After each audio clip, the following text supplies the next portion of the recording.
There are over 100 million landmines scattered all over the globe. In Mozambique, as in so many war-torn countries, death is often just a footstep away. Chris Moon is an ex-British Army officer who now travels the world as a volunteer clearing out landmines. Mine! Controlled explosion ready! You see, the problem with landmines is that once the fighting stops, these things are killing and maiming people for decades afterwards.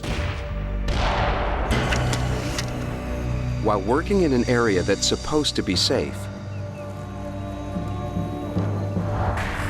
for some strange reason, I felt something was wrong. I turned. And then he sets off an anti-personnel blast mine. It contains 8 ounces of TNT. Just enough to blow a leg off.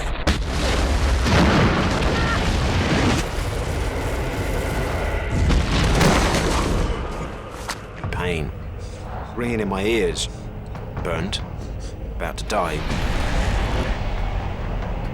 I was fading in and out of consciousness. All sorts of weird experiences, looking down on your body. I look down, I see this blood, and I start seriously praying, please God, don't let me die. Chris is critically injured. His right leg is blown apart below the knee, and he's losing blood by the quart. But Chris is a fighter, and it's not the first time that his life has been threatened on the job. It happened before, in the killing fields of Cambodia. Cambodia then was a country in turmoil. It was on its knees, 20 years of civil war. Chris is here with a British non-profit group on his first mine-clearing mission.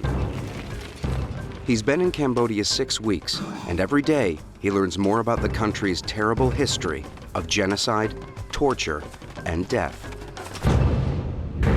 In the capital, Phnom Penh, there is a museum full of the horrors of the recent past. Between 1975 and 79, Cambodia was led by Pol Pot, a brutal communist dictator who wanted to reform the country through agricultural labor. During his regime, nearly a quarter of the population was tortured and killed by his notorious army, the Khmer Rouge. Over 1 million Cambodians were worked to death in what became known as the killing fields. It is difficult to put a figure on the number of people who were killed directly in the killing fields, tortured and executed. Men, women, children. It made no difference. This was one of the most violent regimes of the 20th century.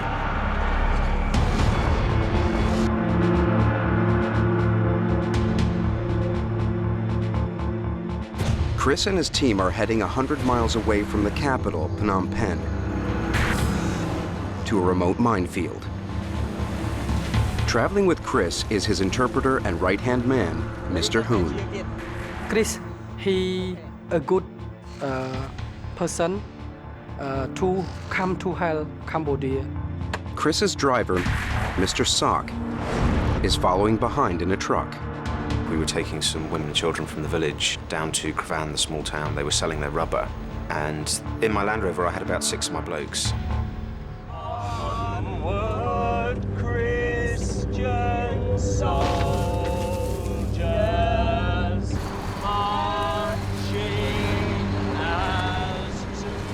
We were going down the same road that we'd always been going up and down when we reached a clearing. And I saw some movement in the bushes, and I just felt something was wrong. I began to wonder if my eyes were affecting me. The bushes seemed to be moving slightly.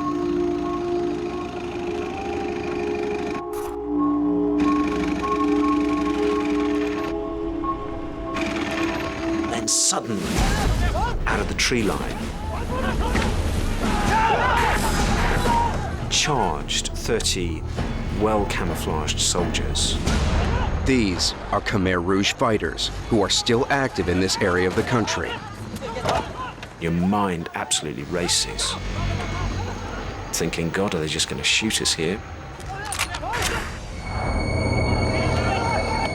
It's so utterly confusing. I know nothing about what is going on. The soldiers running around as they're pointing weapons. The overt hostility of the attack is designed to disorientate the victims, and it seems to be working. It's all on a knife edge. You can feel the violence, the aggression with which they took us and attacked us was just paralyzing. Chris is so shocked he sees everything in slow motion. In these intense moments, it actually feels like 10, 20, 30 minutes. The Khmer Rouge, famous for their unbridled brutality, seem totally out of control, ready to kill them at any moment. At this point, it gets really terrifying because I look around and I cannot see a commander anywhere. It doesn't appear that anybody is in charge.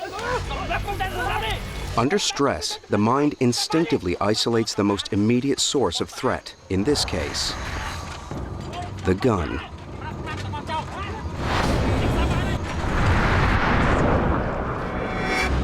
The brain suppresses peripheral vision. The weapon appears hyper-real. Chris identifies the gun as a Chinese copy of a Russian Tokarev pistol. He knows this model doesn't have a safety catch.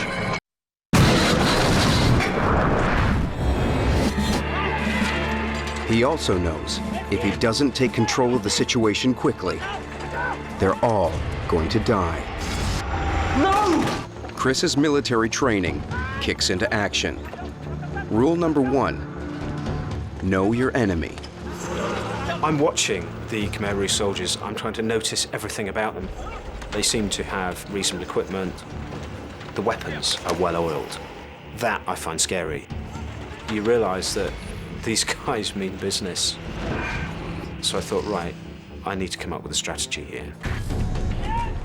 Unarmed and outnumbered, the only strategy left is to try to outthink his enemy. So the first thing I say is, right, no matter what happens, I'll never assume the role of victim. I do think that if you behave in a certain way, you pre-program others to treat you in a certain way. At last it's clear who the commander is. That's the good news. The bad news is, he seems to think he's caught some kind of spy. Chris is a good catch. He's got valuable assets. The vehicles.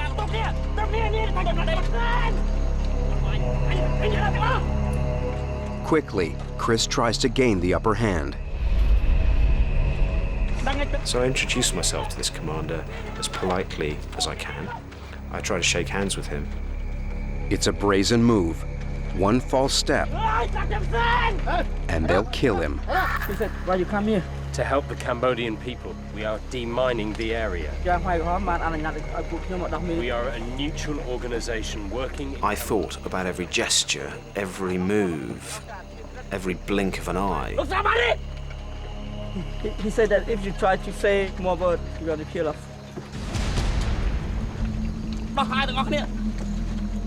And then they tell us to take our clothes off.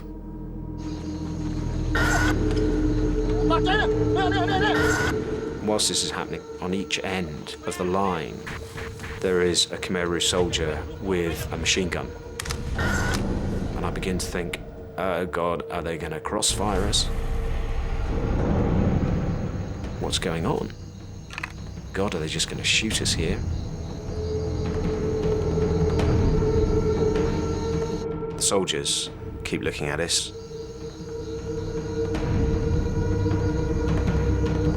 We wait for what seems like an eternity. And all the time I'm thinking, please God, do not let our life end here.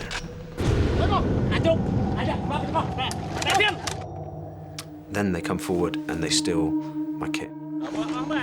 For the moment at least, the Khmer Rouge are more interested in taking possessions than taking lives.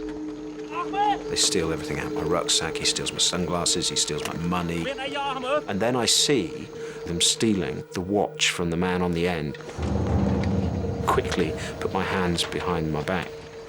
Under the noses of his captors, Chris takes a huge risk and hides his watch. As an ex-soldier, he knows that if you're captured, a watch can be a vital lifeline. It gives me some measure of reason, of sanity. It's an anchor.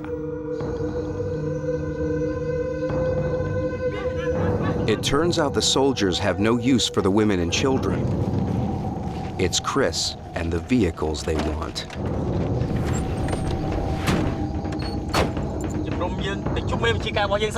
He said you have to go to see his commander today. I'm now a Khmer Rouge prisoner of war. Very few people have survived capture by the Khmer Rouge. Everyone in Cambodia knows one of their favorite mottos is, to keep you is no benefit, to destroy you is no loss. There were local stories that several engineers over the years had been taken by the Khmer Rouge. They'd never been seen or heard of again. I'm haunted by the look on Hearn's face because there's no hope in his eyes. He thinks we're going to die.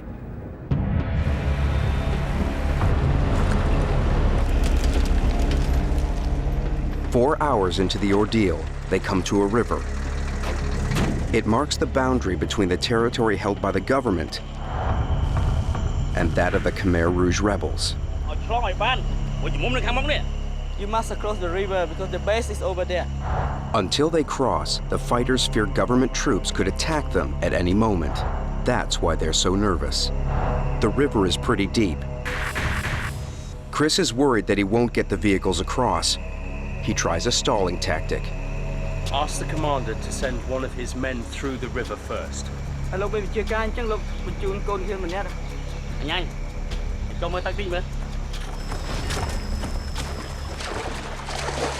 Chris pushes the situation to the limit.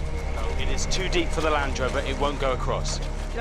The commander starts to lose what little cool he has left. This is my order, so you have to cross. The river is too deep for my Land Rover to go across. It will stick in the middle. So we get up to the Land Rover. Let's go. I feel good. For the first time that day, I feel good because I'm calling the shots. I'm saying no. I am now in control. But Chris's good vibes don't last long. The truck driver, Mr. Sock, has overheard the soldiers talking. What did he say, Mr.? They're afraid that the government troops will send troops to rescue us. If we can't get both vehicles across in the next 20 minutes, they're going to shoot us and burn the vehicles. So what should we do? Chris has no choice. Get them across the river or die. The river is not as deep as he feared, but it's not exactly a Sunday drive in the country either. Get into the middle of this fast-flowing stream at 2'6" of water, and I have a few anxious moments as I see the water starting to come under the doors.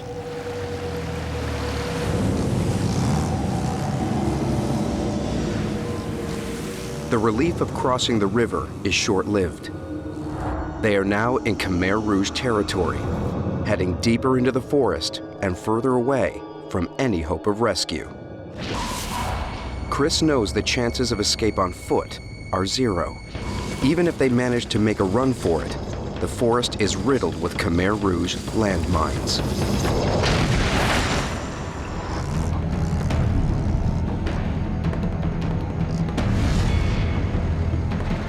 They keep going until, at last, they reach a village. It's eerily quiet. It looks like it's the base camp of the Khmer Rouge regional commander. It's an area infamous for a number of massacres. The women and children have seen many other prisoners arrive, and they know this group is not likely to leave. No one looks at me. The women won't look in my eye. They all look away. They look down. No one will make eye contact. The children don't laugh. Deep down inside, I begin to think maybe there is no hope. And that's when I have to banish the demons. I stop thinking about just what the worst case scenario might be. But Chris doesn't have to use his imagination. Reality sets in soon enough. Why? What up there? He said they will bring you to the house. Where are you taking him? It's a well-known Khmer Rouge tactic. First, they separate you. Then, they kill you. They've separated me from her, and I begin to wonder what's going to happen. He doesn't speak the language, so now when he confronts the commander, he can't even try to talk his way out of danger. For the first time, Chris feels truly defenseless. If I start to think about my fear, it's opening the floodgates. So all of the time, it is about controlling the way that you think. Keeping prisoners isolated is a way to break down their resistance. This is just the kind of treatment that Chris anticipated when he hid his watch. What happens when you're made to wait? You completely lose concept of time. Minutes seem like hours, and then very, very carefully you look at your watch and you find that you've been there 2 minutes. I control my fear and worry by focusing entirely on what I need to do when I meet this commander to communicate with him.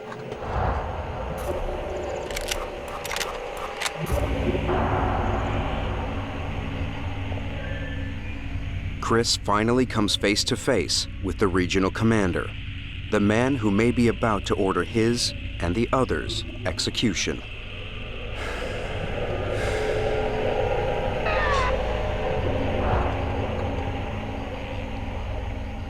Speak Thailand. No. I start to think of all the horrible stories that I've been told about what the Khmer Rouge did to people.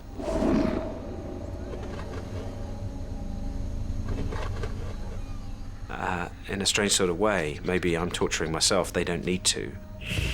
I don't understand what you're saying. Min.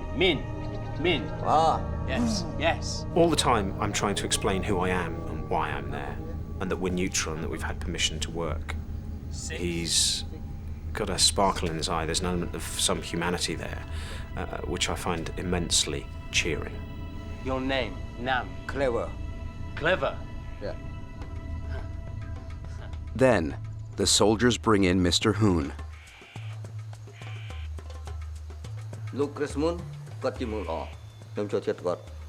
He said that you have a good heart. Don't worry, he tried to help you. If this is a trick to make Chris feel better, it's a good one, but he stays on his guard. This evening, you should have dinner with him. The invitation to dinner unnerves Chris even more. It could be a death sentence. It is a very surreal meal. To Chris's astonishment, they are told they are free to leave and ordered to start driving out of Khmer Rouge territory. But there's a catch. They've only got 24 hours.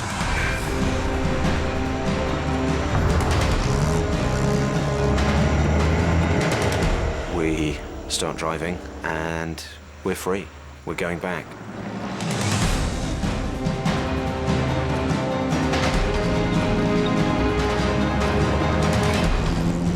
And then, to my complete horror,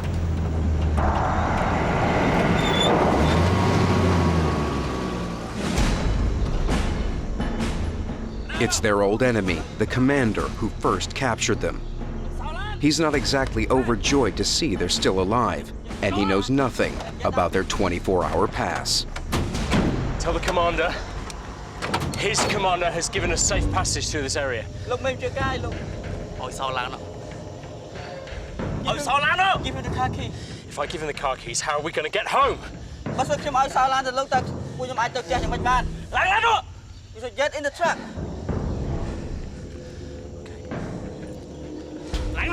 Get in the truck. In exchange for the keys to the Land Rover, the commander agrees to let them ride out of the forest on the Khmer Rouge truck.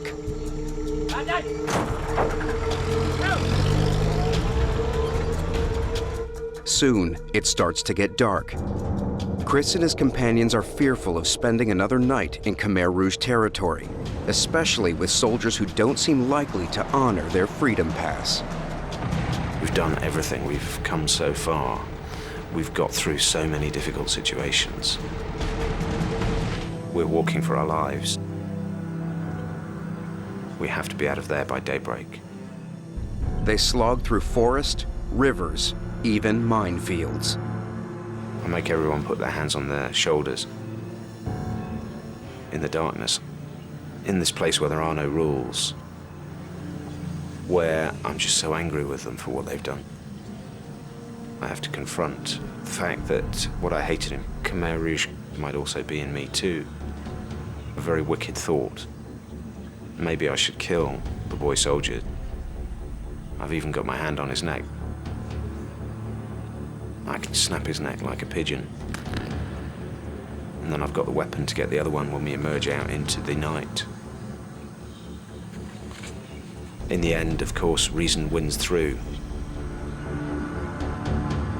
At the edge of the forest, the boy soldiers return to their village, leaving Chris and his team to make the final stretch of the journey to freedom alone. We walked almost the whole night, from 7 o'clock at night until 5 o'clock in the morning. I'm very, very tired. Sometimes I could not walk properly. But Chris, he's still strong.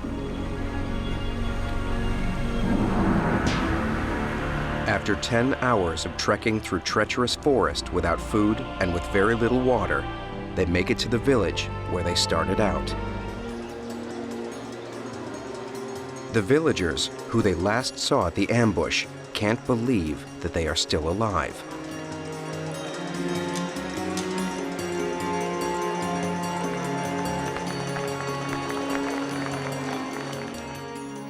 I think it's the most moving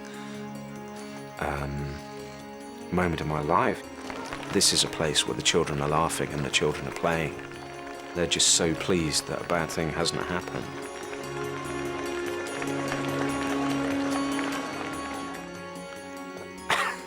And at this point I get a very big lump in my throat, and I must confess I shed a tear, which I rapidly wiped away in a sensible and British fashion. The chances of surviving capture by the Khmer Rouge were almost zero. But Chris Moon and his companions beat the odds. Having survived being kidnapped in Cambodia and 2 years of clearing landmines in the world's most dangerous hotspots, Chris's luck runs out and his leg is blown off by an undetected mine. Get onto US aid! Try to get the copter to come in and do a casevac! As blood gushes out of Chris's wound, signals racing down his nerves, combined with a flood of adrenaline, cause the blood vessels in his leg to shut down in an attempt to decrease blood loss. But after an hour, the continued loss of blood results in a dangerous fall of his blood pressure, causing him to go in and out of consciousness.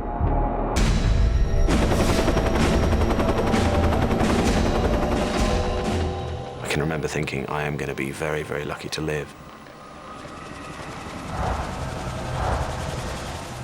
People talk a lot about the survival mechanism, and that your survival mechanism kicks in. Well, that wasn't the way it was.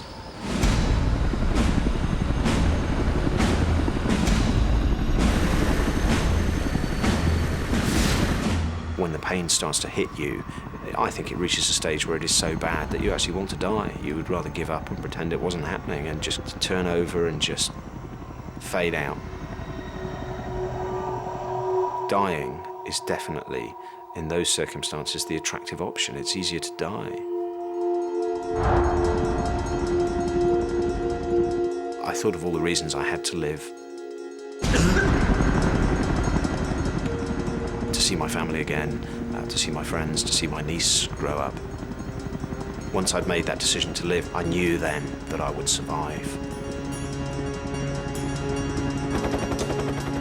When Chris reaches hospital, his red blood cell count is so low, by rights, he should be dead. His right leg is lost below the knee, and his right lower arm has to be amputated. But he makes a promise to himself to recover. Within a year, he's back running marathons. Soon he adds the Marathon des Sables to his list, a race that is 7 grueling marathons in 7 days in the North African desert. What happens most of the time is that we stop here at this point at which it's uncomfortable, at which it all hurts a bit too much. But the reality is that we have the capacity to go beyond that point if we believe we can.